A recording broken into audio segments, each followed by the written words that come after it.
Are we ready?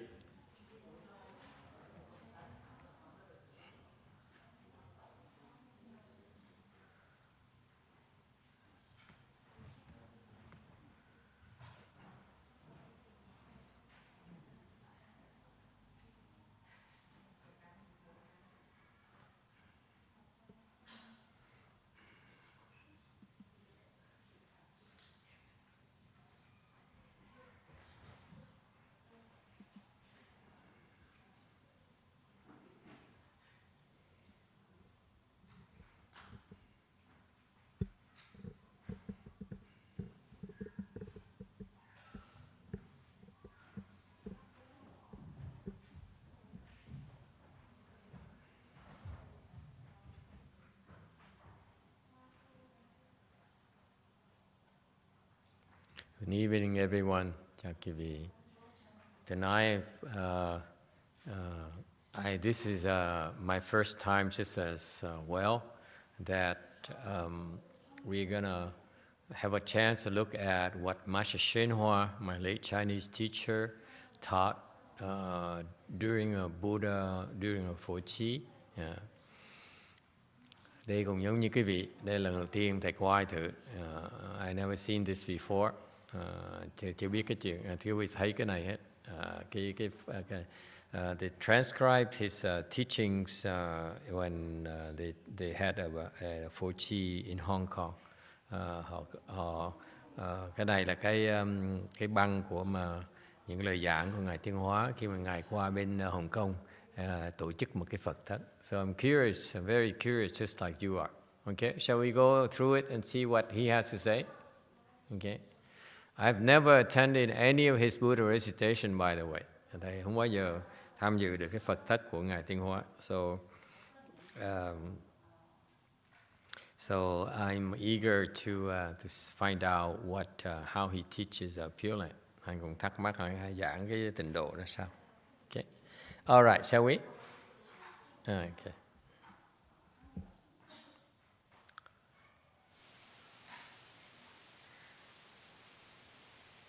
So he had two monks who did the 3 steps, 1 bow from, I believe, San Francisco Gold Mountain Temple to Oregon. Lúc mà trước ngài Tiên Hóa có 2 người đệ tử tên là Hằng Cụ và Hằng Do đi cái Tam Bộ Nhất Bái. And these are 2 early American disciples of his. Đây là 2 cái đệ tử xuất gia của ngài Tiên Hóa lúc đầu. And they did these 3 steps unbow. And that's the first time the Master YongHua supported his disciples in 3 steps, 1 bow as well. Đây là lần đầu tiên mà ngài Tiên Hóa cũng đang ủng hộ cái pháp Tam Bộ Nhất Bái cho đệ tử của ngài. And I understand that these people, these 2 monks were enlightened in that process. Thầy biết thì 2 cái người đệ tử này không được đắc giác ngộ. Later, and the second group, his disciples became enlightened, but not these 2. So you could tell that Master YongHua got better. So anyway, so he brought these 2 disciples on a trip. For the Asians, it's a big deal to be able to go on the 3 steps, 1 bow. Bên người Á Châu có cái truyền thống là Tam Bộ Nhất Bái rất là coi chuyện rất là trọng đại. I saw a Tibetan Tibetan monk on the video who did a 3 step 1 bow with his sister pulling a cart to support him.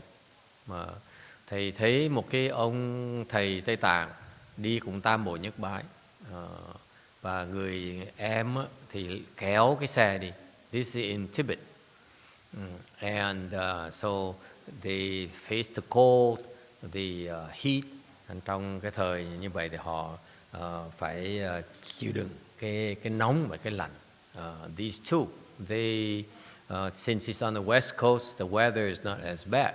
bên hai cái người da trắng này thì ở bên phía miền Tây, phía Mỹ, thành ra cái nó không có nóng như vậy, không có lạnh như vậy. Okay. And then so I saw the last clip on that Tibetan monk who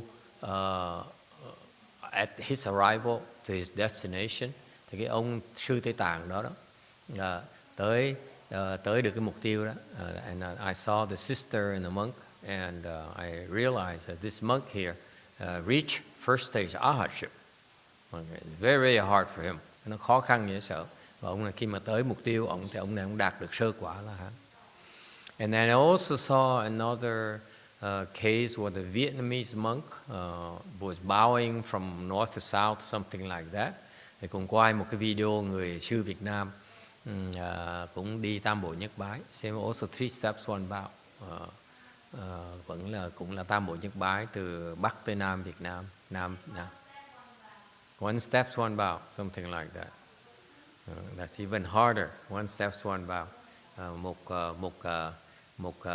Một lạy, một bước một lạy.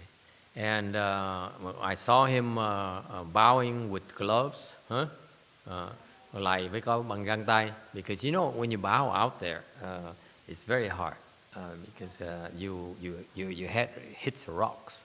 Cái lạy ngoài đường khó lắm, tại vì cái trán mình nó đụng vào cái sỏi, and it hurts.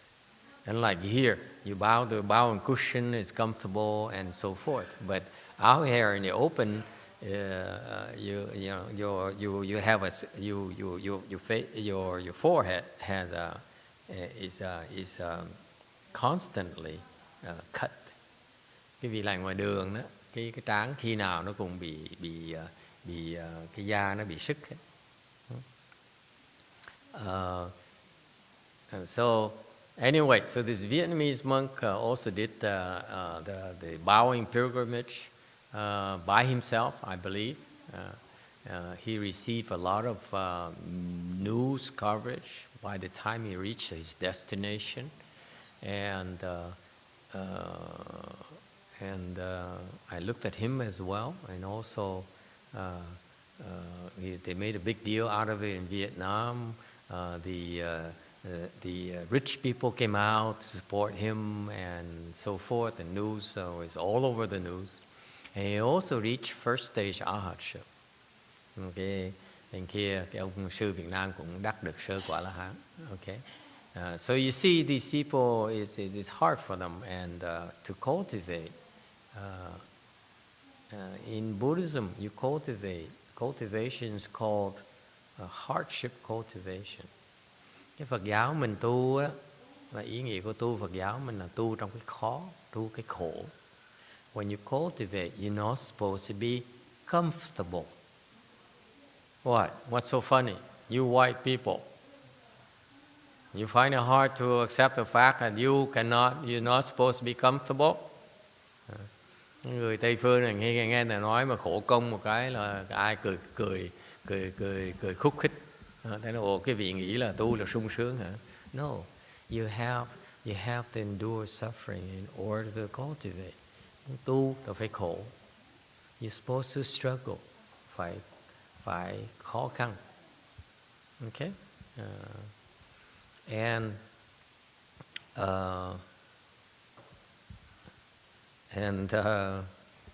so anyway, so these people made it back, and I'm sure they reached some kind of arhatship level. I'm pretty sure. I never saw them. I never saw their photos or their footages or something. But I understand they use knee pads and stuff like that. Thì biết là mấy cái ông sư này nghe nói là họ dùng cái bao bọc cái đầu gối để cho nó đỡ đứt cái đầu gối. You know. Later, Heng Shu and Heng Chao didn't use anything. That's why their level is much higher. Sau này Hằng Thật với Hằng Châu thì phải họ không có xài gì hết đó, họ không xài găng, không dài gì đặc biệt hết đó. Thành ra họ trình độ cao hơn một tí. Anyway, they made a big deal, so they invited Master YongHua and his disciples to a tour of Asia.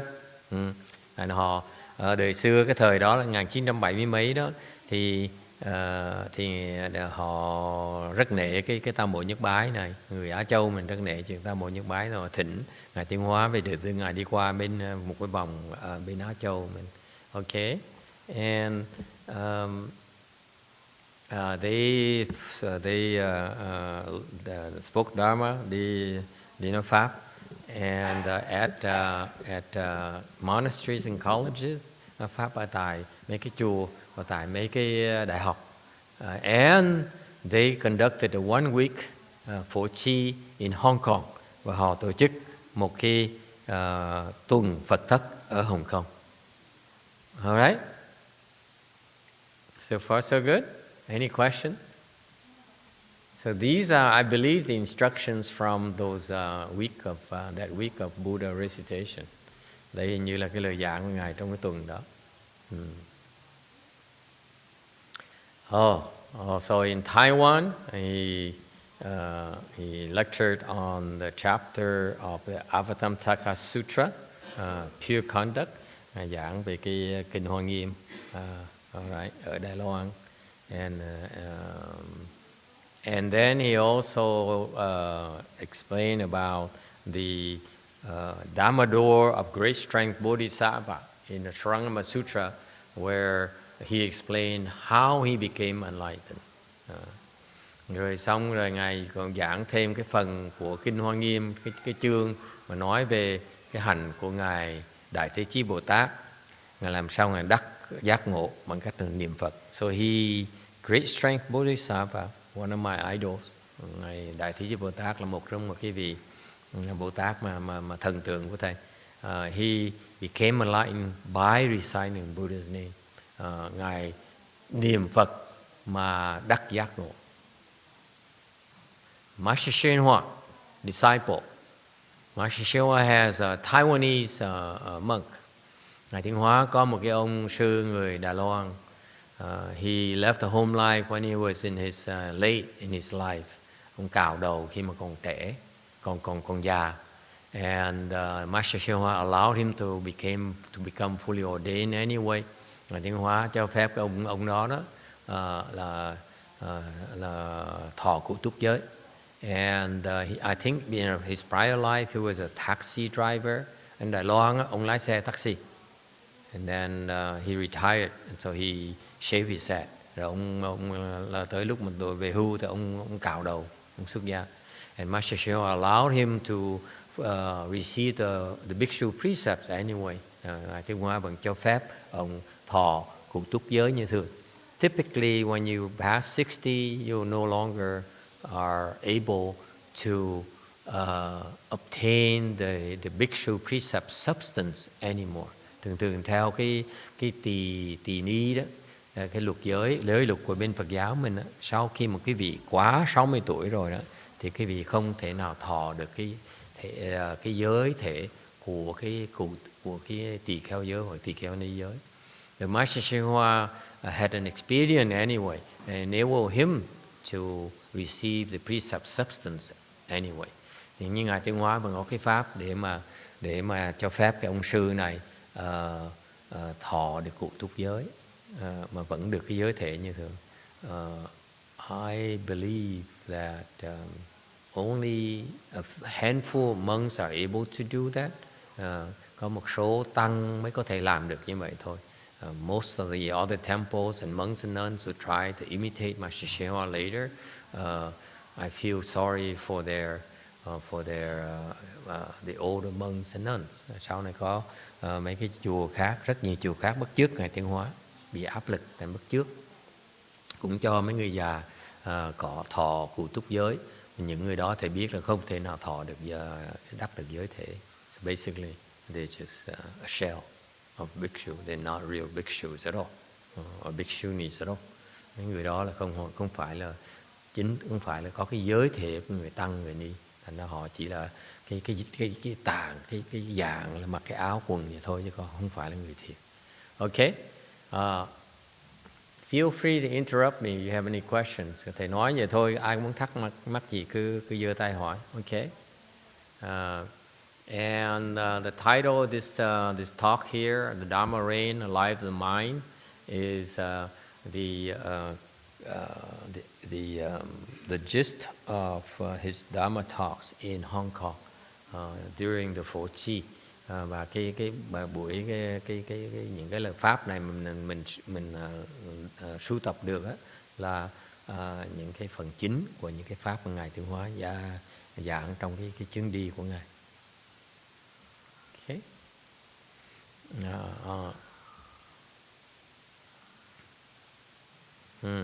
So it's only a small section, một cái phần nhỏ thôi.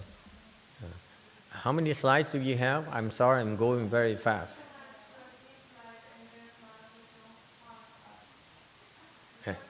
This is introduction. As you can tell, I haven't seen this at all, so I am at a loss just like you are. Như cái vị thầy lần đầu tiên thầy thấy cái này, thành ra thầy không có biết hết. So this is introduction. The slides are introduction. Yeah. Cái phần này chỉ là phần giới thiệu thôi.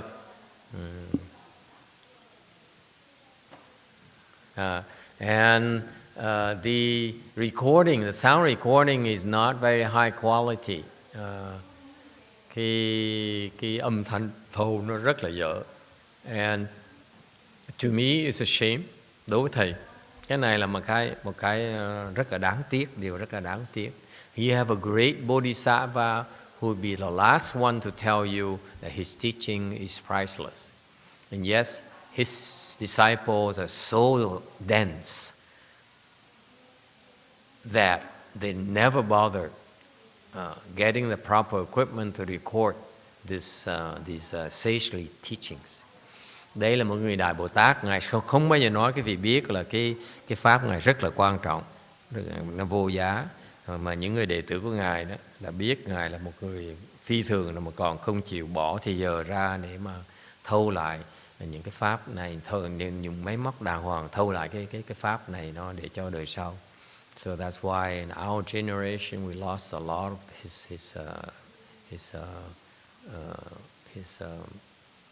this wonderful teaching. Cái thời chúng ta mất nhiều cái lời dạy của ngài lắm.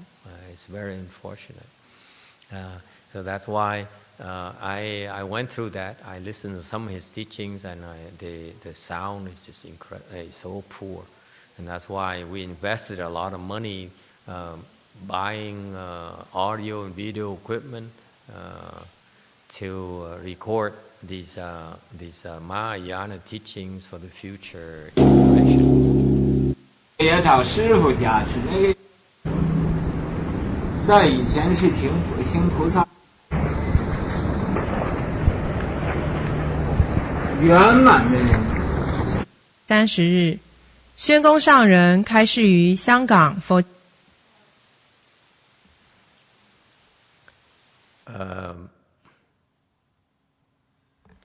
So anyway, what? You're 13, how come you have 21?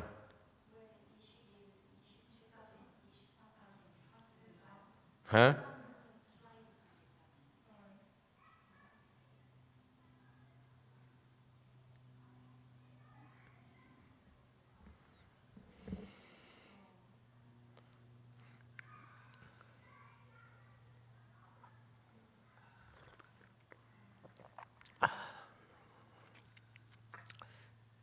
Anyway, I'm just rambling. Let's listen to what he has to say. Quan trọng thì nói vậy thôi chứ còn chả gì quan trọng, chỉ mình nghe lời ngài Tuyên Hóa giảng thì let's listen to the great master's teachings and learn from him.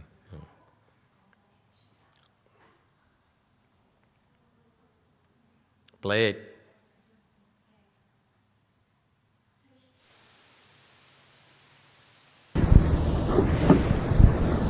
为什么要做人？做人呢，是要做一个好人呢，还是做一个不好人？是要做一个对社会有利的人呢，还是对社会有害处的人？ Can you follow the slides here? 那么对于自己家庭里边，是愿意做一个。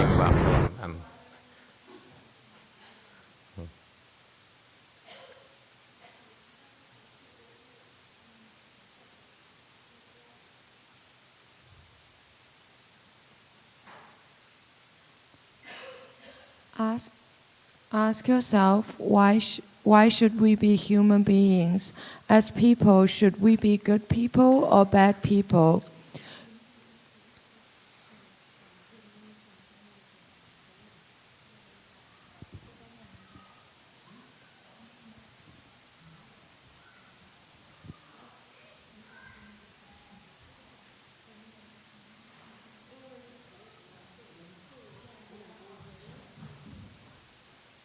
Hãy tự hỏi tại sao chúng ta nên làm người, chúng ta nên là người tốt hay là người xấu? Should we the person who benefit the society or hurt the society? Chúng ta nên là người có lợi hay là có hại cho xã hội?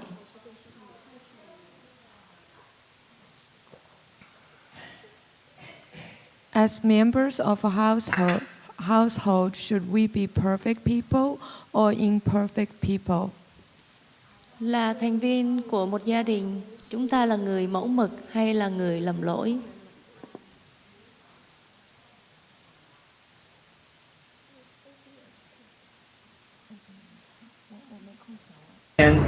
是愿意做一个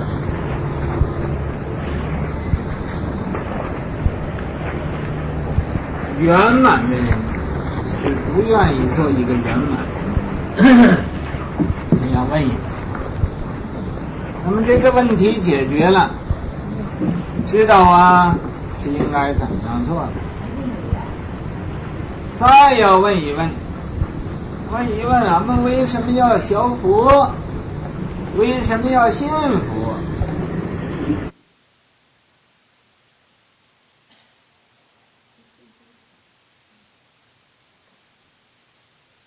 We need to ask these questions. Once they are resolved, we will know what to do. Chúng ta cần hỏi những câu hỏi như vậy. Khi trả lời được thì chúng ta biết cần phải làm gì. We should also ask, why are we studying the Bodhidharma? Why do we believe in the Buddhism? Chúng ta cũng nên hỏi tại sao chúng ta học Phật Pháp, tại sao chúng ta tin theo đạo Phật.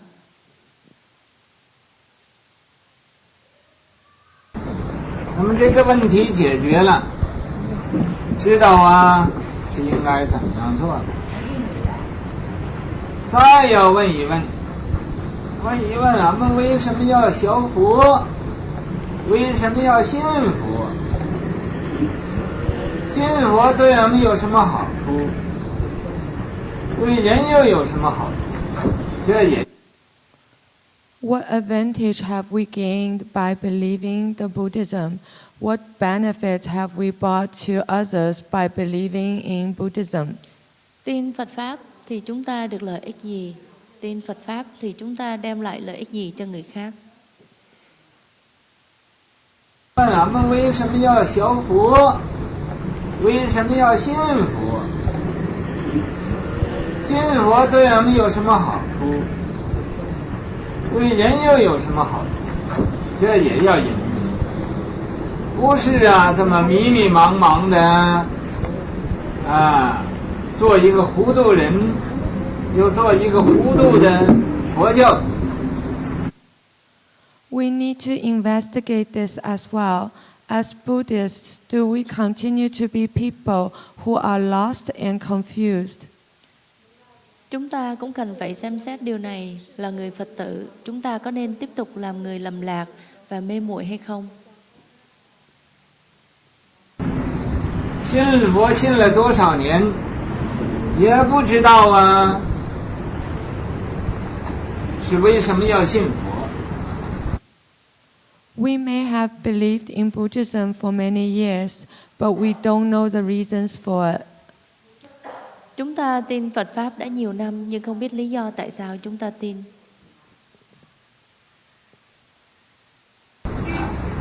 还是那么样的自私，还是那么样的自利，还是那么样的放不下。 We are still selfish and self-interested and unable to let go of things. Chúng ta vẫn ích kỷ, tự lợi và vẫn không thể buông xả được.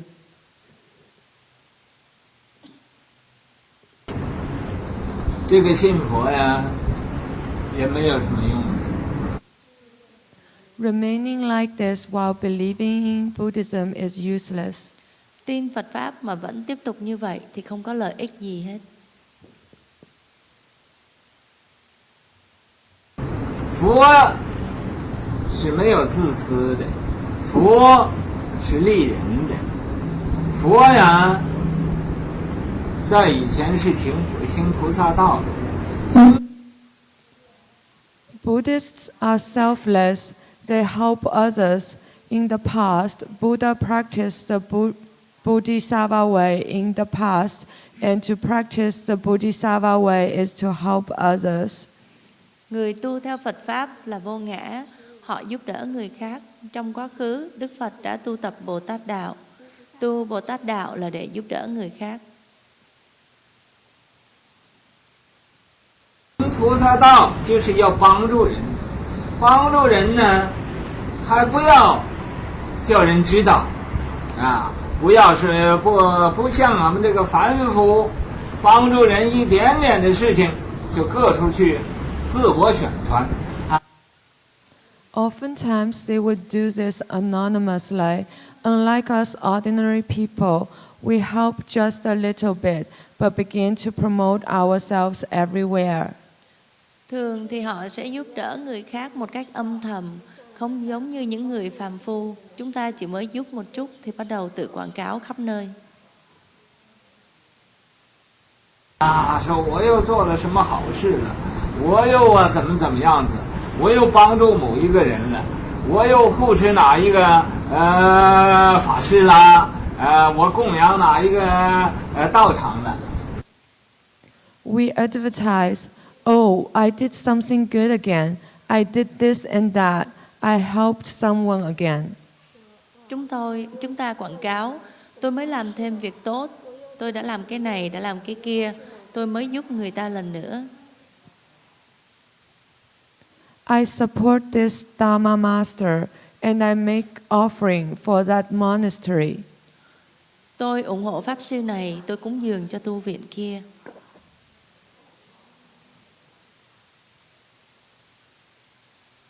这个一天到晚总把这个我放在前边，这个我呀比须弥山都高，须弥山呢都没有自己那么大。 Day and night, we always put this I out in front. This I is higher than Mount Sumeru. Even Mount Sumeru is not as big as I. Ngày đêm chúng ta cứ luôn luôn lấy chữ tôi đặt ở phía trước. Tôi này cao hơn cả núi Tu Di. Ngay cả núi Tu Di cũng không lớn bằng cái tôi. 这个信佛的这么样信的，信8万大劫也不会呀，有得到好处的。 If we believe in Buddhism in this fashion, then we will gain no advantage, even if we believe for 84,000 great eons. Nếu chúng ta tin Phật Pháp theo cách này thì sẽ không có lợi ích gì cả, dù chúng ta có tin cho đến 84.000 đại kiếp. 因为什么呢？你根本就没明白佛法，就是要自利利他，自脚脚他。 Why is that? This is because we do not understand that the Buddha Dharma is about benefiting ourselves and benefiting others at all. Tại sao vậy? Tại vì chúng ta không hiểu rằng Phật Pháp là để mang lại lợi ích cho bản thân và mang lại lợi ích cho người khác. 要不障碍其他人，在任何的地方都要帮助人，不障碍人。 We should enlighten ourselves and enlighten others. We should not obstruct others. We should help others in any way we can. Chúng ta nên tự giác ngộ là tự giác và giác ngộ người khác nghĩa là giác tha. Chúng ta không nên cản trở người khác mà hãy giúp họ bằng mọi cách có thể.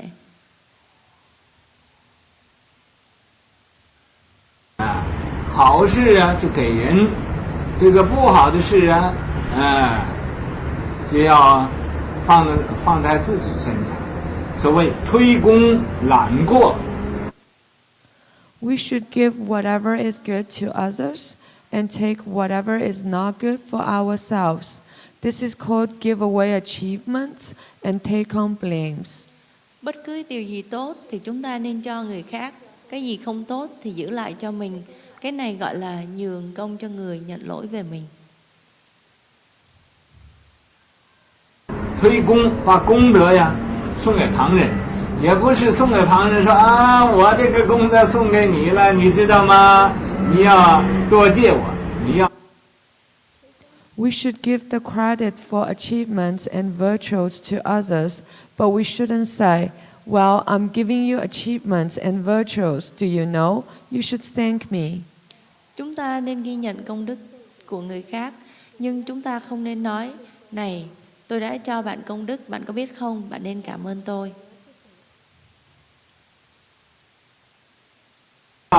谢谢我，这又错了。就是啊，这功给人家也不要领功。This is wrong again.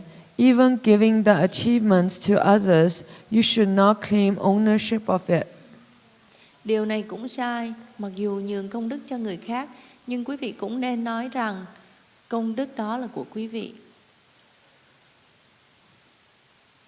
不要叫人呢，知道，这个就是真正的行持佛法的人。 In fact, you should do it anonymously. Then you are someone who truly practices the Buddha Dharma. Đúng ra thì quý vị nên làm một cách âm thầm, không cho ai biết. Lúc đó quý vị mới là người thật sự tu. 过错呀，要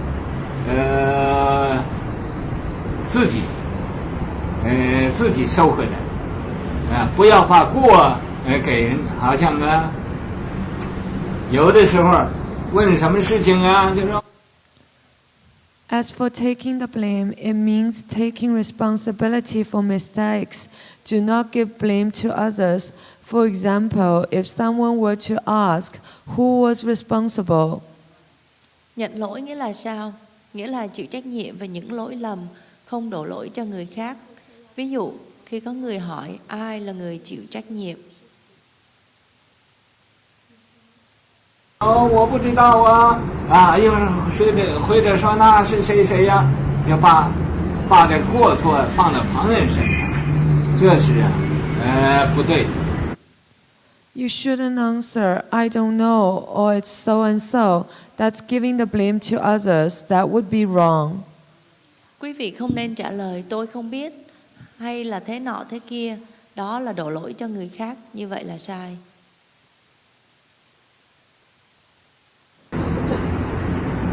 这呢是一个信佛的很浅显的道理，但是有很多人都不知道。 This is a simple idea in Buddhism, but many people don't know. Đây là điều rất đơn giản trong Phật Pháp, nhưng nhiều người không biết.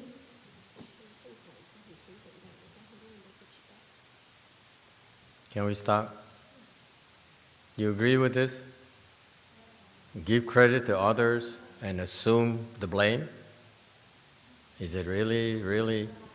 And the Master teaches that you should give credit to others and assume the blame when there's something wrong. Assume responsibility. You agree with that?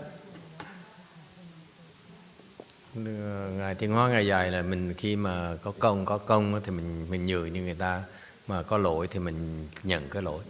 Quý vị đồng ý cái chuyện đó không? It's really practical thing to do in our modern society. Cái thời cái thế giới thời đại văn minh này, maybe in the 70s it may be feasible. Đời xưa năm 1970 mấy, when people are less predatorial, người ta ít hung hăng hơn nhiều. This day and age, if you assume responsibility,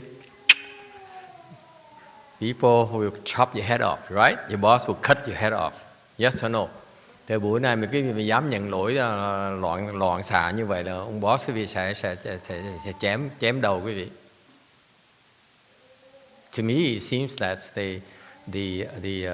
the current norms at work nowadays. Bây giờ như vậy. Agree, disagree? Huh? That's the case, right? I mean, if you arbitrarily assume responsibility for anything that goes wrong, you'll be the first one out the door. Cái thời buổi này mà quý vị có dám nhận lỗi tất cả mấy cái lỗi trong xung quanh, trong chẳng hạn trong sở, là chắc chắn quý vị sẽ bị đuổi, người đầu tiên bị đuổi. You listen to Dharma, you don't have to agree, you know. Nghe pháp đâu phải cần đồng ý, you know. Yes, Daniel, give him a microphone, please. He took time off work to come down here to learn the Dharma. Red.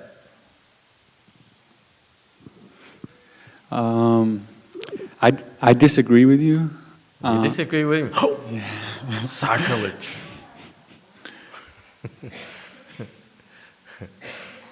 Yes, Master Sheha outranks me, but you don't need to agree with him. No. I hope my coworkers are not listening, but how you express it, I feel the same way. Oh, at work, I mean, at home, I feel like in theory, I feel like I can take blame for things that are not my fault.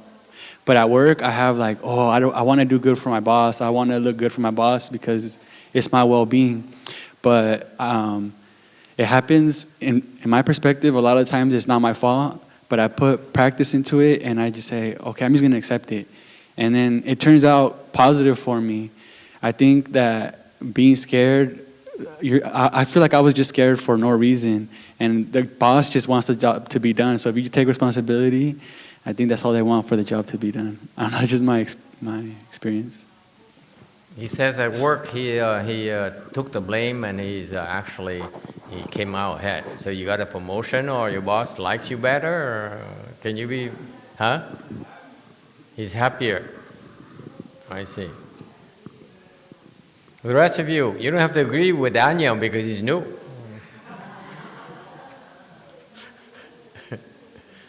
Ông nói đừng sợ ông nhận lỗi, còn như ông boss thương ông hơn.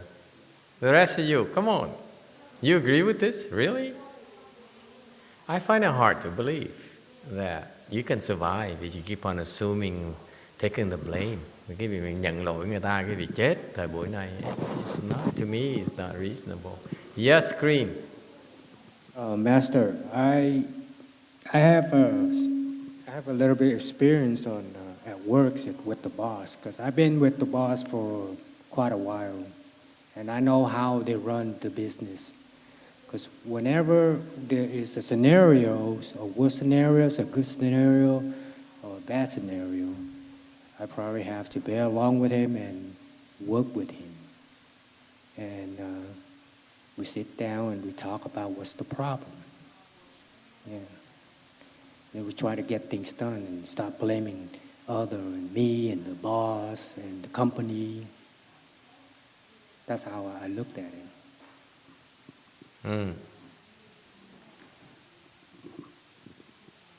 Give the microphone over here. This.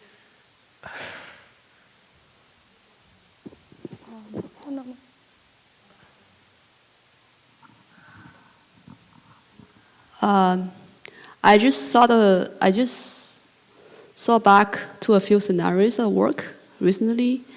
I realized I took the blame when there's no consequence, but I blame others when it's real.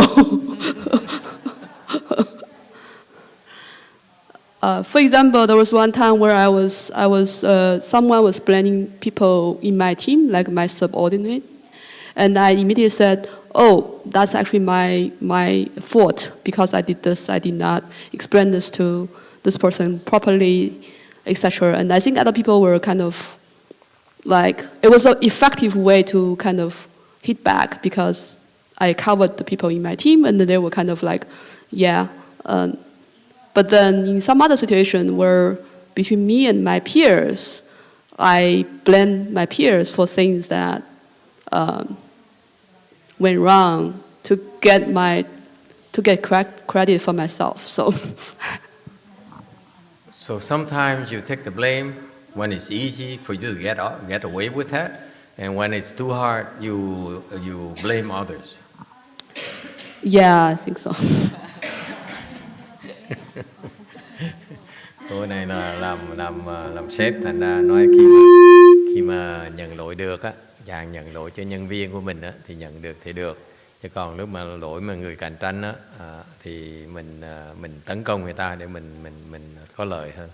See, so that's precisely my point.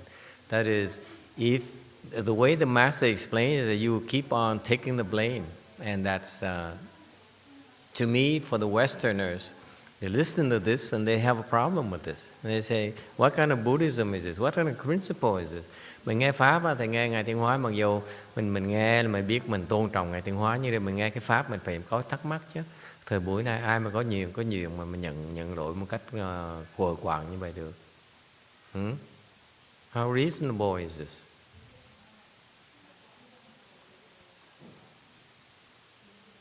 Is that really Buddhism?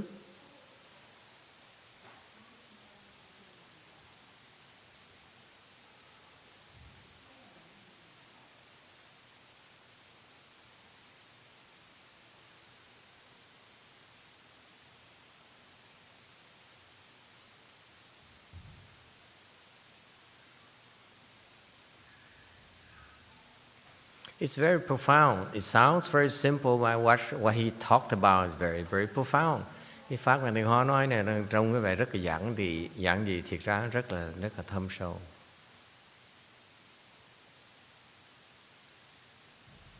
Okay, the first part it says you give away the recognition. Okay,推功. Okay, Chinese say 推功. Give away the merit. Thứ nhất, phần đầu tiên Ngài Tiến Hóa giảng là mình ban cho cái công cho người khác. Okay, you give them credit. You give credit away to others. That's easy to understand. Yes. Cái phần mình ban cái công lao cho người khác, mình có thể hiểu được. You can see it's yes, it's reasonable to try to do that. Yes, mình có công mình cho người khác. It makes sense because it shows that you're not greedy for yourself. Cái đó quan trọng. The very first simple reason is that don't be greedy for more benefits. Okay, that's called cultivation. Cái tu đó mình đừng có tham nhiều cái lợi hơn. Okay, is it clear? When you cultivate, do not try to seek benefits. Cái quan điểm khi mình vi tu là phải nhớ đừng có cầu cái lợi. Okay, that's very important. This is very subtle, but it's very important principle in cultivation. Cái nó rất là giản dị. Thiệt ra cái này là một cái lẽ rất là quan trọng trong cái việc tu hành của quý vị. Very important, your cultivation. You cultivate, you say, I cultivate in order to seek benefits, then your benefits are very, very small. Nếu quý vị tu mà cầu cái lợi đó, thì cái lợi quý vị nó rất là nhỏ. Instead, if you cultivate without seeking benefits, and if you have any benefits, you give it away to others, that you get far greater benefits, by the way. Thì một khi cái vị tu đó, đừng có cầu lợi, mà khi mà có thấy được cái lợi mà nhường cho người khác, cho người khác, thì cái đó thiệt sự là cái lợi quý vị nó lớn lao hơn nhiều. Means no comparison. If you seek self-benefit, you seek to get benefit for yourself versus giving away the benefits to others, that's cultivation. Okay? Thay mình cầu cái lợi cho mình cho cái lợi cho người khác, cái đó mới gọi là tu. That's the spirit of cultivation Mahayana. Đây là cái tinh thần tu hành bên đại thừa của mình. The Hinayana Okay? They cultivate in order to benefit themselves. Người tiểu thừa ta tu để giàu cái lợi. Just like you. You come to the temple, you cultivate because you're seeking benefits for yourself. That's why your benefit is so small. Now you know. Quý vị tới cái chùa cầu tu để cầu cái lợi của mình, thành cái lợi quý vị rất là ít. You know, my boys, I make them work. I let them work. While you're cultivating, my boys are working. Trong quý vị tu, mấy thầy cho phép vào làm việc. What they're doing is far more beneficial for them that way than they were to sit here. Thành học trò của thầy họ cho làm việc thì như vậy họ lợi hơn là họ ngồi đây. Why is that? Because if these people here cultivate, whatever the attainment they have is because my boys supported their cultivation. That's why they get a share of all the achievements. Thành ra mấy thầy mặc dù cô đi làm cực khổ nhưng đều cái vị mà tu ngày hôm nay đắc được cái gì đó là mấy thầy được hưởng một cái phần của quý vị, tại vì quý vị họ ủng hộ cái tu hành của quý vị.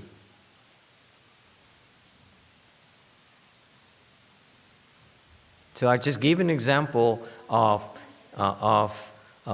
when you cultivate, do not always keep in mind a side of benefiting yourself. Thành thầy cho quý vị một cái ví dụ đó, lúc mình tu đó, đừng luôn luôn cầu cái lời của mình. Okay? Sometimes it's better to support others' cultivation. Đó chẳng nhiều khi mình chịu cái thiệt thòi để mình ủng hộ tu hành người khác. I say, I don't cultivate, I work. You see, they're very embarrassed. They said, there's a Phổ Chi and Chán Chi. What have you done, Master? He says, oh, I've been sweeping the floor. I've been arranging beds. Thì nói là cái này khó giải nghĩa. Người ta hỏi mấy ông sư này, bạch thầy, chùa thầy cuối năm có cái Phật thất, có thiền thất, quý vị làm gì? Nói tôi đi dọn giường, đi chùa nhà, đi sơn tường cho chùa. Tại vì để tu Phật thất, thầy tu thiền thất. Okay? All right, question for the internet. Not if we constantly take the blame. We are not coming to. We're not there yet. I'm just saying the first part. I say, Tui Kung. My master teaches very, very, very, very. Two characters. It conveys the essence of the spirit of cultivation right there. Thầy chưa tới cái phần mà nói là nhận lỗi, chỉ nói cái phần mà đưa công cho người khác thôi. You agree with that or disagree with that? It's beautiful. Trust me, if you cultivate, your mindset is always trying to get the benefit yourself, you will get benefits, no two ways about it. Thầy nói cái vị tu đó, mà cái tâm cái vị nó đòi cầu cái lợi đó, thì thầy chắc chắn cái vị sẽ lợi. I assure you, when we spend the time and the resources to support your cultivation, I guarantee you will get benefits. Thầy cam đoan cái vị đó, chúng tôi bỏ những cái tâm huyết mà làm những chuyện này để đem cái lợi tới cho quý vị. No two ways about it. We will not be wasting your time and our time. Chúng tôi không phí thời giờ cho quý vị đâu, và chúng tôi đâu. You will get benefits. What he's talking about is a higher level cultivation. Tui Kung is a higher level cultivation. This is the practice of Mahayana Buddhists, not Hinayana Buddhists. Thành ra đưa công này, đưa công lao người khác, đây là cái tinh thần tu của đại thừa mình, chứ không phải của tiểu thừa. Is it clear? I know all of you, are Hinayana people. Tất cả các vị đều là tiểu thừa hết. That's why it is important for me to point this out to you. Thì nhắc cái việc cái chuyện này. Okay? Yeah. It is so important. Cái này rất là quan trọng. Because if you begin your cultivation and do not believe in this, you end up being a self-benefiting aha. That's all you're going to be. Thì cái này nó quan trọng hơn quý vị tưởng. Là tại vì nếu quý vị bắt đầu tu đó mà không hiểu là cái tầm quan trọng của mình đưa công như người khác này, thì cuối cùng quý vị tu đó, mục tiêu quý vị sẽ trở thành một cái người tư lời A-la-hán thôi. That's it. You notice my girls when they do ceremonies, they're so comfortable. I tell them, hit the damn bell harder. Since Hawaii, it doesn't get into the brains.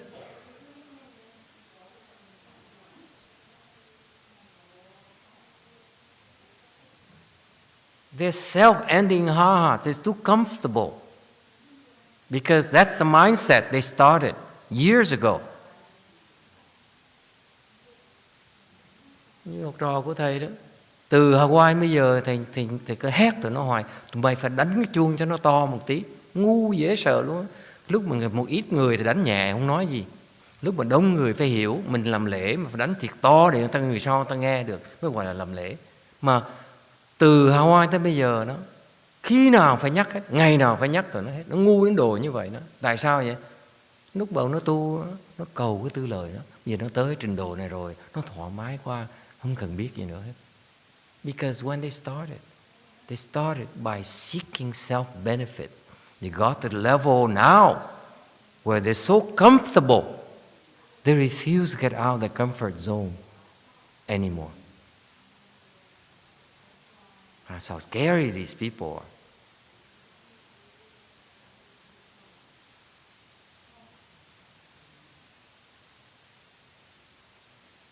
I'm not making the same mistakes with my boys. I make them work.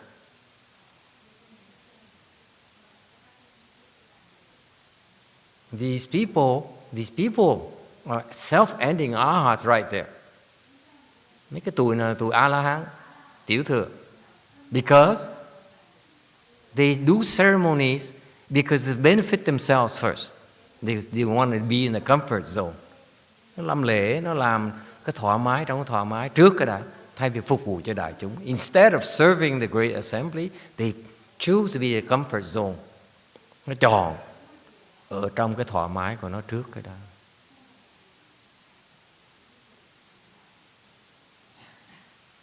Okay? Now, Tui Kung is that spirit where whatever we do, we don't keep any for ourselves, any benefit for ourselves. Cái đưa công này, đẩy công này trong cái tinh thần rất là quan trọng của Đại Thừa. This is a Bodhisattva path right here. If you don't get this, then you're in the wrong place.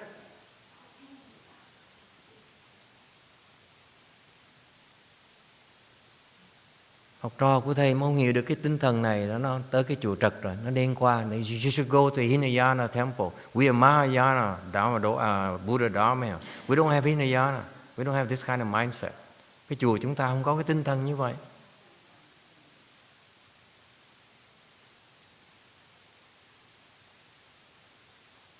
How dare you seek comfort?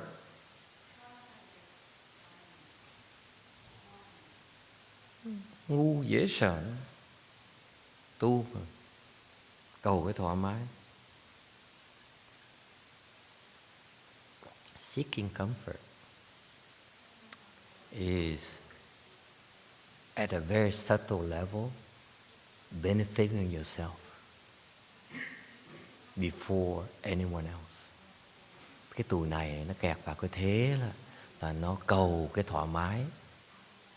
Okay? Mà khi cái vị cầu thoải mái trước á, thì cái vị tư lời trước khi làm cho cái gì cho người khác. If you retain any benefit for yourself, you are Hinayana.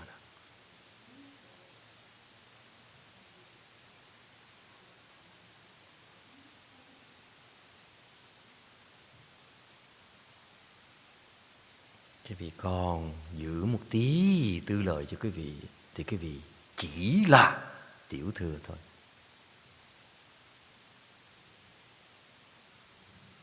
Any questions? That's what Thuy Cung is about. Bởi vì mình đẩy cái công ra là cái tinh thần nó như vậy. We don't keep any merit at all for ourselves. Mình không giữ một cái công lao gì hết, không giữ một cái lời gì cho mình hết. Không có cái gì hết đó. That's what my master is about. Đây là cái tinh thần của Ngài Tiến Hóa. That I spent 25 years practicing Dharma, I'm still fall short of that. Chính cá nhân thầy tu 25 năm của Pháp Ngài Tiến Hóa rồi, vẫn chưa tới được cái trình độ đó. I still seek comfort, vẫn tìm cái thoải mái của mình như thường.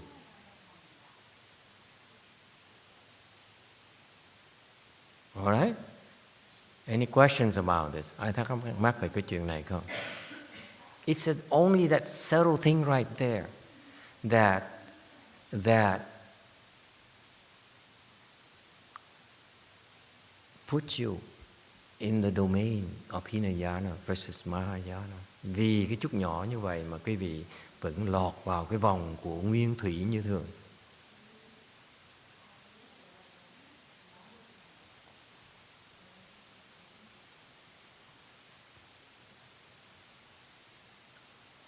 Any questions?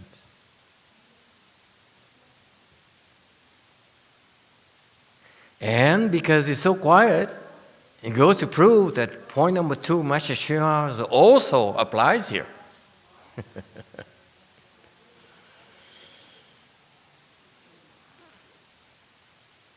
Vì không ai nói gì hết, thì chứng minh là cái lời dạy cái phần thứ 2 của Ngài Tiến Hóa, hoặc là cái what is that in Chinese? What is that? Lan Guo, right? What's Lan in Vietnamese?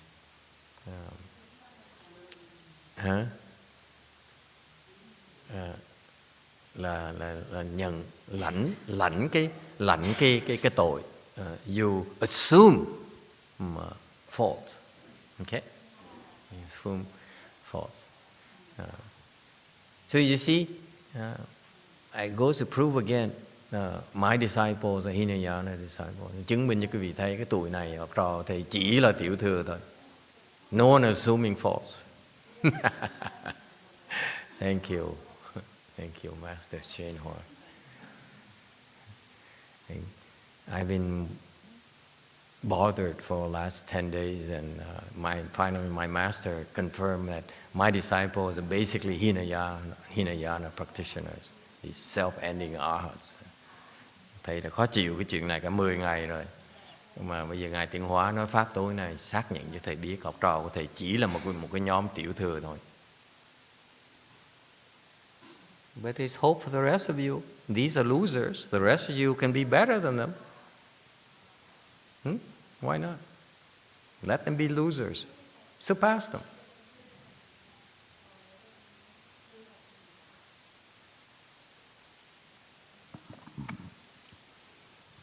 Mắng cho một trận. Cái tuổi này, cái tuổi tiểu thừa, cái vị thừa khó tu tiếp thì sẽ có mặt tôi nói gì đâu, dễ dàng. Yes sir. Give him a microphone. Blue. What's wrong with letting everyone assume their own faults and take their own responsibilities instead of taking others' faults, assuming others' faults? That's wrong. Right. What's wrong with that? Why Master YongHua, why Buddhism doesn't advocate that? It doesn't make sense, right? It just doesn't make sense. Right? Is that what he's trying? Is it too Chinese to say it doesn't make sense? For the Westerners, I disagree. I agree. Doesn't make sense to me. Right? It's so interesting how the Asians express their disagreement. So basically, you're disagreeing, right?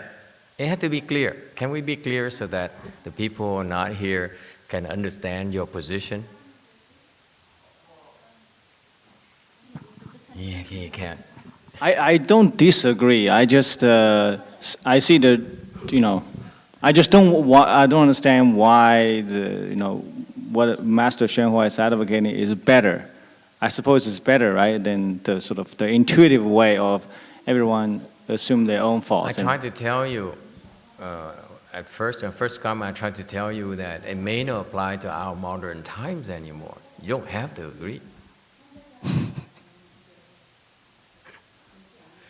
The Chinese are too polite. Ông nữ hỏi tại sao để ta nhận lỗi có gì? What's wrong with letting people, get what they deserve? That's life, right? Why do you keep on protecting people? They should get what they deserve. Yes? We should all get what we deserve.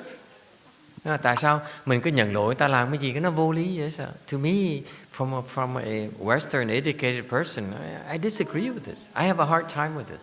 Cá nhân thầy chấp nhận cái này hơi khó một tí. Yes, Vicky, Blue. Master, what is wrong with cause and effect?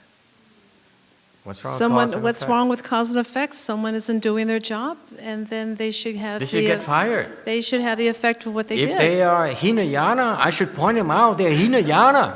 What's wrong with that? I'm gonna assume the fault for them. I refuse to do that. Well, it's my fault because I started by teaching them Hinayana principles. In all fairness, yes. So they're Hinayana today because I taught them so. So my fault. Not.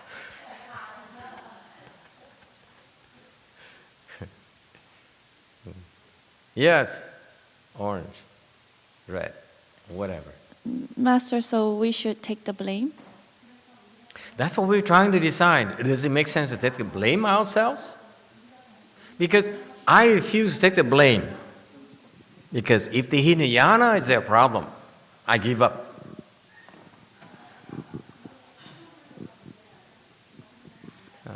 Thầy nhất định không nhận cái lỗi cho cái tụi họ đệ tử của thầy. Tụi nó mà tiểu thừa, cho nó tiểu thừa, không phải lỗi của thầy, cho nó chết.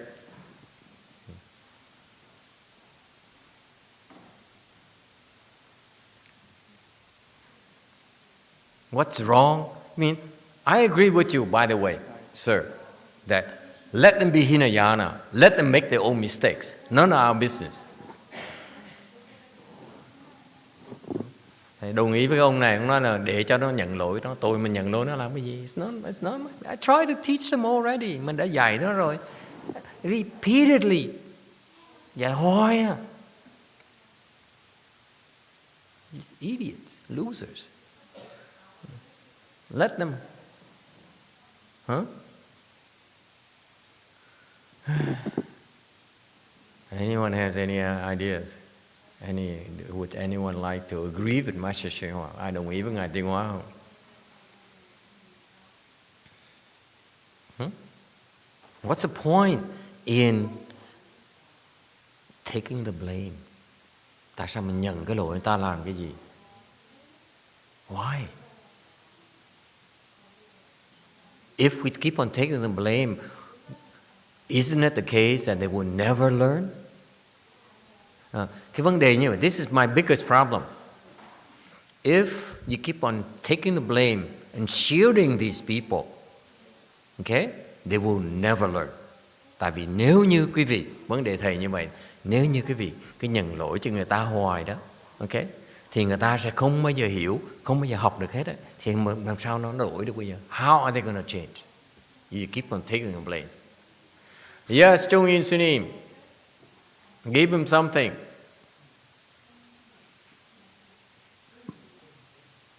Hello. Oh, green, yes. Vậy là tay ông nghĩ là ngài nói là nhận lỗi cho người khác là chẳng qua là muốn làm lợi người khác thôi à?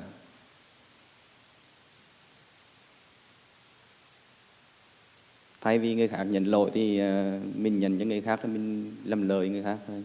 It says you assume the blame for others, you're benefiting them. I'm saying it's just exact opposite. If you keep on taking the blame for them, they will never learn.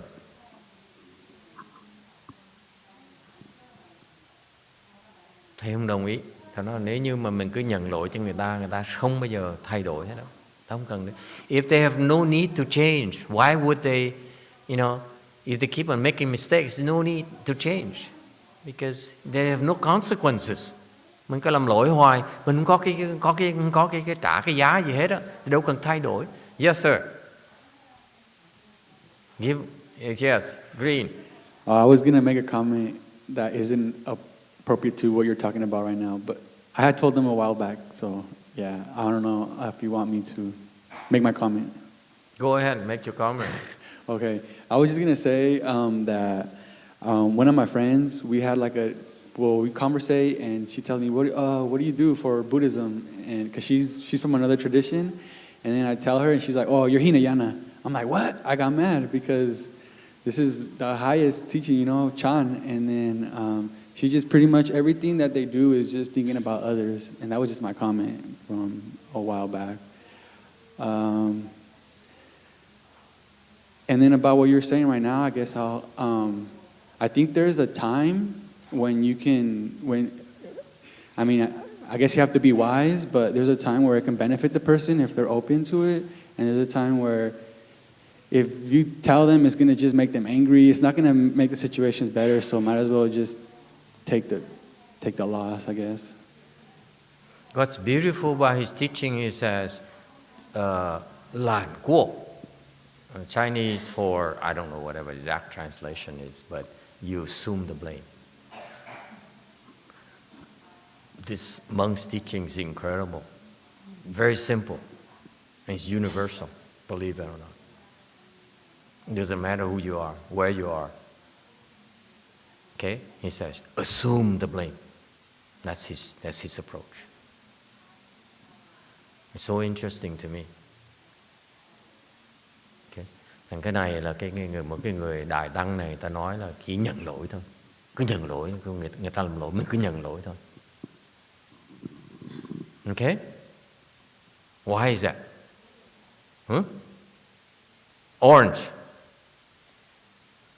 Hòa thượng Tuyên Hóa như vậy là nhận lỗi về mình, có nghĩa là lỗi của người cũng là lỗi của mình, tại vì mọi người đều đồng một cái thể tánh, đó là cái tâm đại bi. Exactly. Exactly.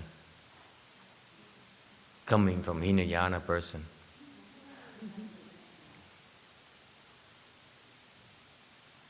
Exactly.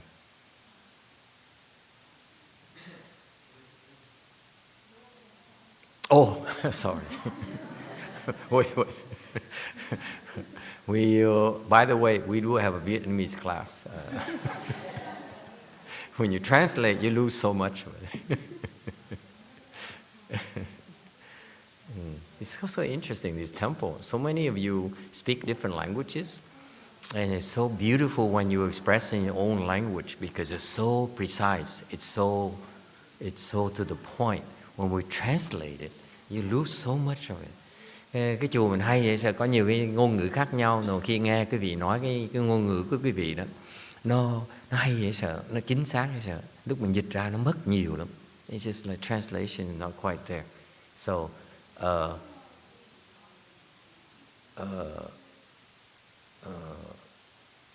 but we try to translate anyway. Right. He says that, yes, sir. Give him a chance. He has his own, yes. Green. I was confused about what you said about Hinayana.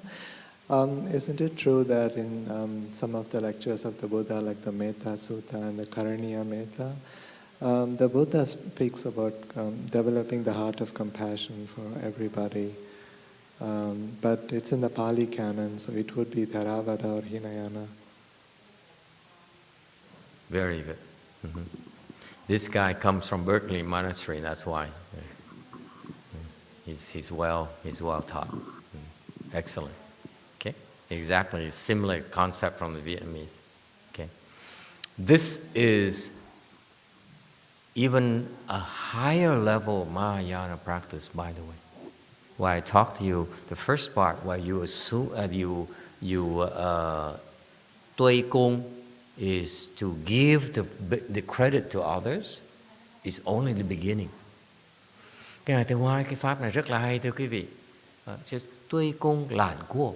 It's beautiful. This is the spirit of Mahayana. And this spirit, it should be the spirit of Pure Land Buddhism as well. I'm sorry we're going over time, but this is very important, okay? Because if we lose this momentum right now, we will not be able, the iron is hot right now. I need to strike it.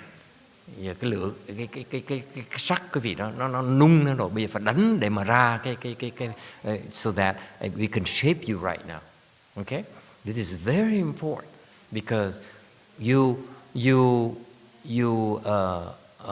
give away the benefit, 对公, give away the credit, okay, to others, give others credit, okay? That's the first part of the Mahayana spirit. Cái đưa công đó là cái phần đầu tiên của cái tinh thần của Đại Thừa mình. And then the second part, even harder, even more important. Và cái phần thứ nhì nó còn khó hơn và nó còn quan trọng hơn nữa. Because he teaches us to lãn quốc, to take the blame. Là mình chấp nhận cái nhận lỗi của người khác. That's only in Mahayana would you do that. Đại Thừa đó mới làm được như vậy. Okay? Because out of compassion. Tại đó cái tinh thần của cái đại bi của mình. It doesn't matter they're right or wrong, but you cannot stand to sit there and watch them suffer because they made a mistake. Tại vì mình không cần biết nó đúng là nó sai, nhưng điều cái tâm của mình đó, người Đại Thừa đó, mình không thể nào ngồi yên một chỗ mà nhận cái lỗi mà để cho nó khổ vì nó làm cái lỗi lầm.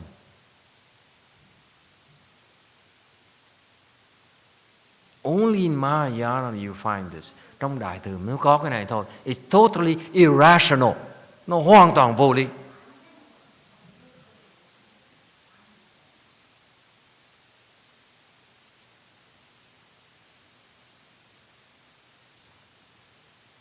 And that's how you become a king. You have to take the blame for your subordinates. Quý vị phải nhận cái lỗi cho cái người khác. And you have compassion in your heart, then you become a great emperor. Mà quý vị mà có tâm, quý vị nó có cái tâm đại bi thiệt sự, quý vị sẽ trở thành một vị đại hoàng đế. Because you care for others. You cannot be great unless you care. You truly care in your heart for others. Quý vị không thể nào thành công lớn, nổi tiếng lớn nếu trong tâm quý vị thiệt sự không có màng cho những người khác. People like you because người ta thích quý vị. Tại sao? Because you benefit them. Don't ever forget that. Người ta thích quý vị là tại vì mình nâng lợi cho người ta. Your children love you. Con quý vị nó thương quý vị because they're sucking your blood.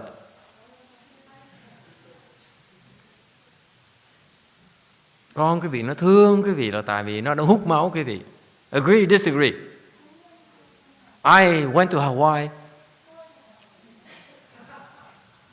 Tới về Hawaii, and then the temple has some wild, some dogs.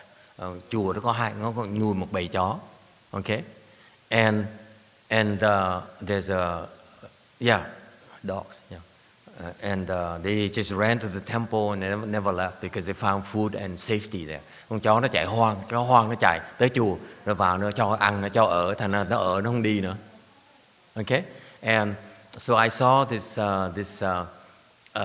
this pair of dogs. Thấy con gặp vợ chồng chó. And it has four cubs, right? You call them pups. 4 pups. 4 đứa con chó con. Okay? And they're about this tall already, nó cao như vậy rồi. They can run, they can play among themselves, they can eat already. Mấy đứa con nó cao, mấy đứa con chó con nó cao rồi, nó chạy, nó chơi được, giỡn với nhau, nó ăn uống được rồi. Okay? But I noticed something very strange. And please forgive me. Thầy để ý mấy chuyện lạ lắm. Only I would have this crazy mind for me. I noticed, excuse me, please don't get offended. Should I go into this because it's kind of personal? Biết có nên nói cái gì không? I noticed that the female dog, the she dog, nipples are very, very big.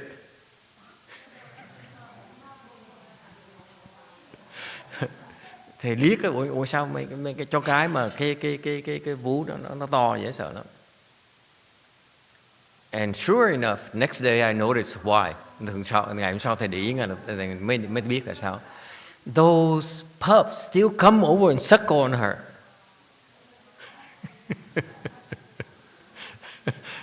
Mà cái đứa mấy cháu con nó vẫn chạy tới nó uống sữa mẹ nó như thường.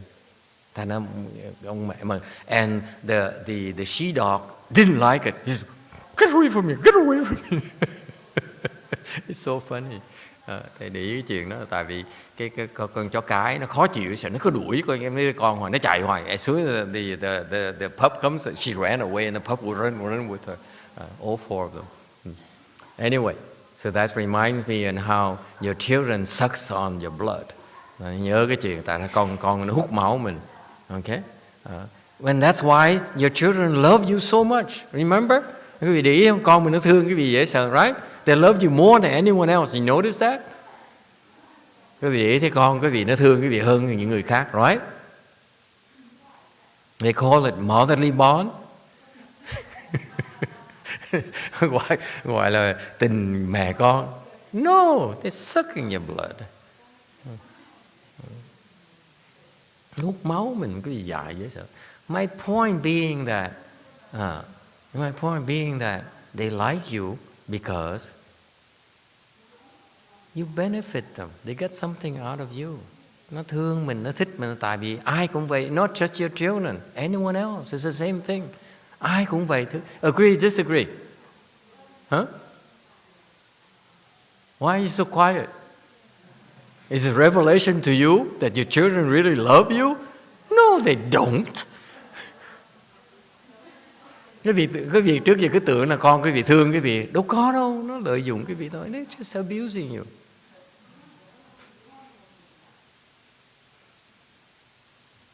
Internet has a question. You know, time is up. Hết thì giờ rồi. Yes, go ahead.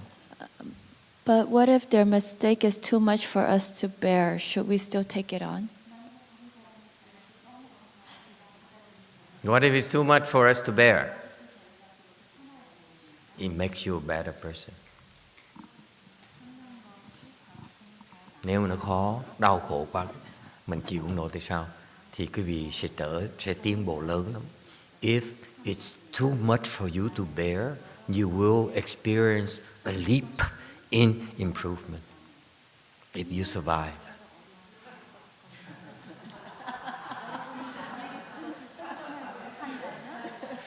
Nếu như mà nó quá sức cái vị đó, mà cái vị vẫn dám đảm nhận như thường đó, thì lúc đó mà cái vị có cái cơ hội để mà tiến bộ rất là lớn nếu như cái vị sống sót được.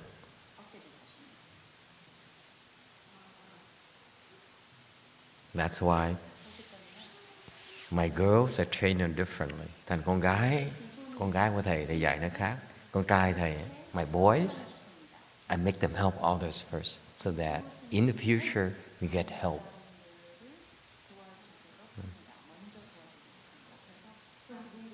You are not a real person yet. No question from you. Yes, Green. So if you don't make the leap, that means rest of them all die?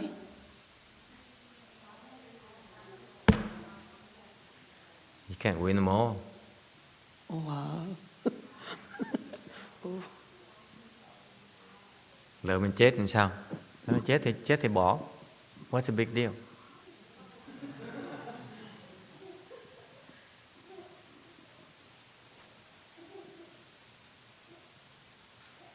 Isn't it beautiful?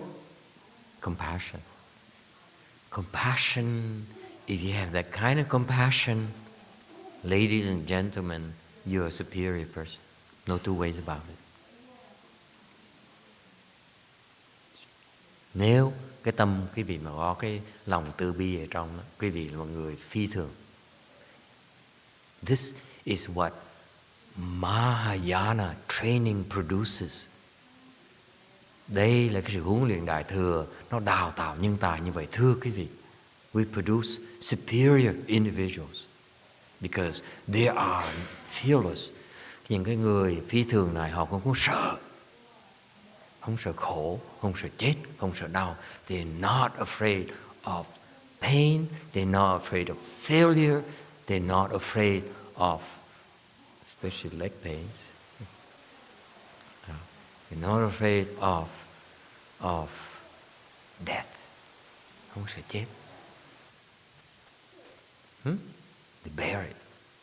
Nhẫn chịu.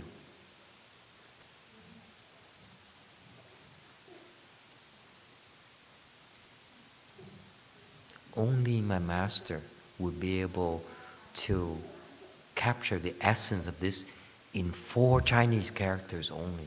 That's why I revere this monk so much. Quý vị thấy không? Ngài Tiên Hóa đó, Ngài giảng một cái pháp này thôi đó, dùng 4 chữ Tàu thôi đó. We spend over an hour talking about it.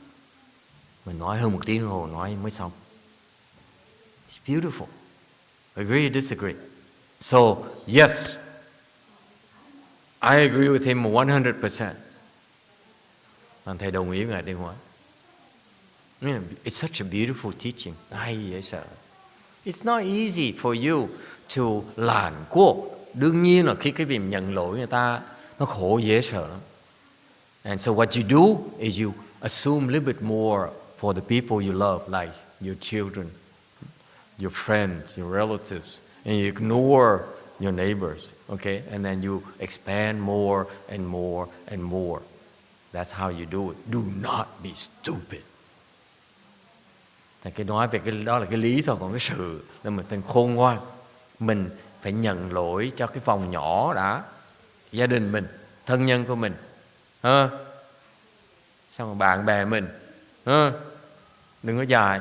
If you assume the fault of anyone that comes, or you know, that shows up in your house, you'll be left with no family, no wife, no children, no money. Còn cái vị đừng có dại. Một người dân nước lạ mà tới mà quý vị nhận lỗi người ta, cái vị chết ráng mà chịu. Đừng có dại. Okay?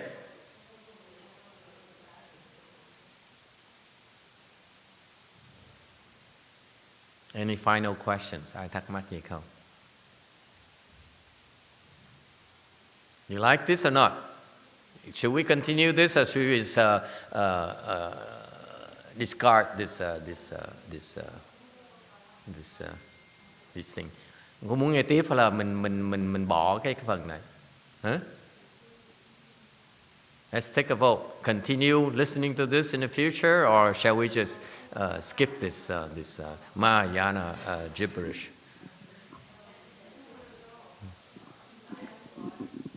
Green, yes sir. No, sorry. You want to continue? Continue. I have one continue, the rest of them, let's drop it.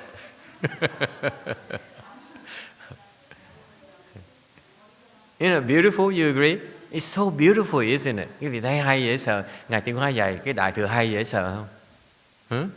It sounds on the face. He said, "Oh, you should know. You don't know how to study Mahayana." So, and then he talks for 5-10 minutes, or speaks nonsense. Then he throws 4 characters at you, Chinese characters at you, and that captures, the Mahayana spirit. Ngài Tiên Hóa giảng pháp dễ sợ, thưa quý vị. Nói quanh nó qua xong cuối cùng nó quanh nó co xong cuối cùng dùng 4 chữ Tàu thôi mà giảng một cái pháp đại thừa mà không ai hiểu được.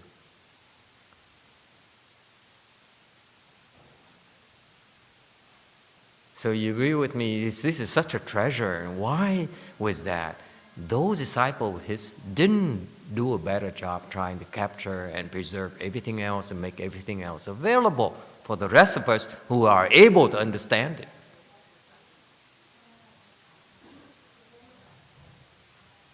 Thì thắc mắc là tại sao đệ tử Ngài Tiên Hóa mà không chịu thâu cái băng nó tốt hơn một tí, rồi phổ biến cái này để cho họ không hiểu, tụi nó không hiểu được thì có người khác ta hiểu được một cái đài pháp, một cái vị đài Bồ Tát. This is the teaching, the priceless teaching from a great Chinese Mahasattva, great Bodhisattva.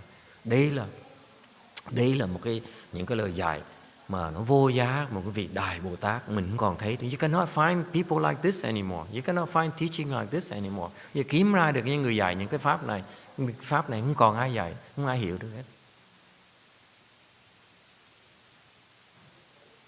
Okay? All right.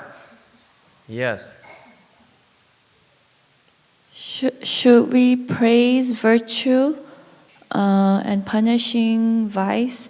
Sometimes if we really take the blame, this will not help them because it will increase their pride and they will not learn from their mistakes. So does this count as helping them? What if they keep on making the same mistakes and become proud of themselves? How does it help them? Good point. I'm glad you asked. This is important enough, it's reasonable enough, and we should spend some time talking about this. Câu hỏi là lỡ mà mình cứ giúp người ta hoài rồi người ta cứ lầm lỗi hoài, người ta cứ phá hoài, hay là sao mình giúp người ta ở chỗ nào? Why we help them? How is it helping them?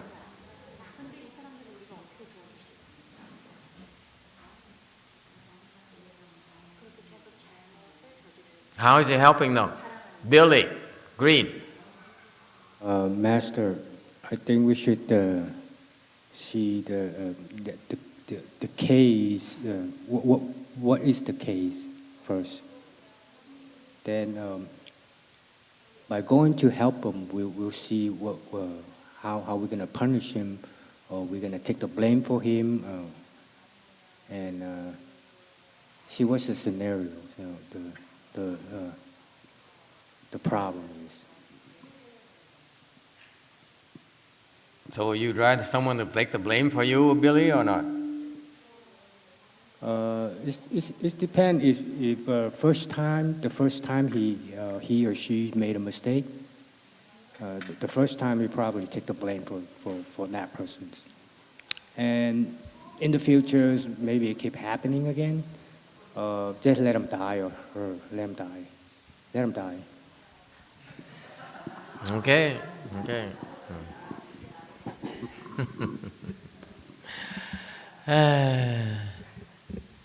Anyone else? How does it help? How does it help?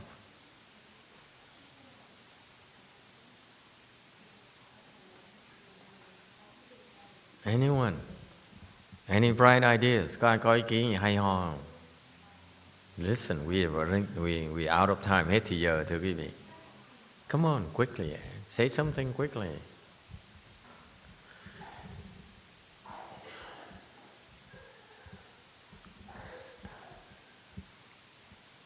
People know. They know.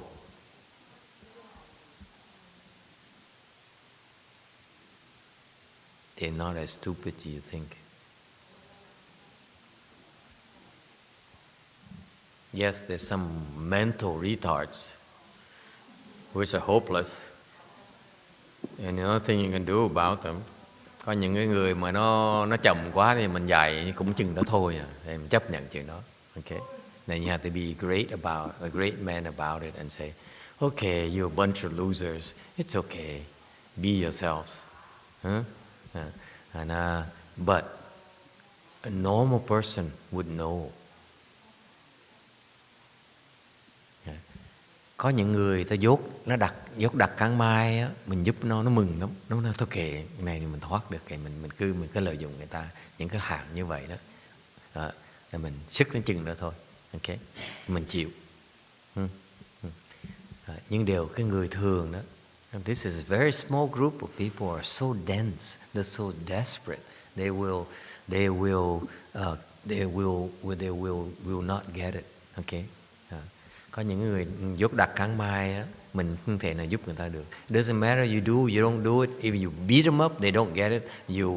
You hurt them, they don't get it anyway. Okay. Những cái người dốt đặt cắn mai như vậy á, mình có đánh hành hạ nó, đánh đập nó cũng chừng đó thôi. Nó không hiểu được. They don't get it. Agree? So what's the point in punishing them? Không cần phải trừng phạt nó. Okay? But there are the rest of the people who are not as dense, who are not truly losers. Còn có một cái phần, cái đại đa số phần còn lại đó, they understand that you choose to take a loss on their behalf. Người bình thường đó, người ta ai cũng hiểu rằng là cuối cùng là mình là cái người chịu thiệt thòi thế người ta. Agree with that or not? Right? Most of you will understand that. Đại đa số quý vị sẽ thấy cái chuyện đó. You will understand that this person took a loss for me. Cái người đó lãnh cái tội cho mình. Okay? And therefore, this person here will have a chance to prove himself worthy for that person taking a loss for him or for her. Thành cái người khi mà hiểu được như vậy, một ngày nào đó sẽ nói, tôi đã sẽ cần làm cái gì để xứng đáng để cái người ta hy sinh cho mình như vậy. Nếu không, mình chỉ là con thú thôi, không phải là con người. Otherwise, I'm but an animal. And you will change quicker than otherwise.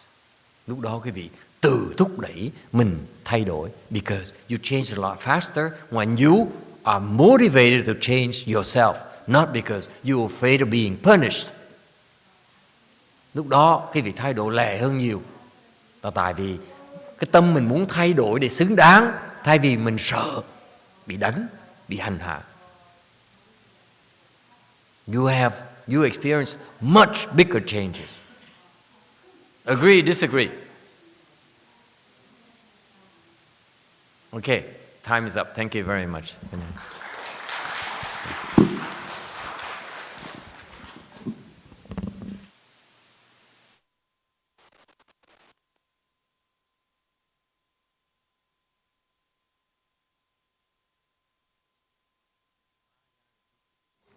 Okay, my teaching is that talk, and then all of a sudden 4 characters.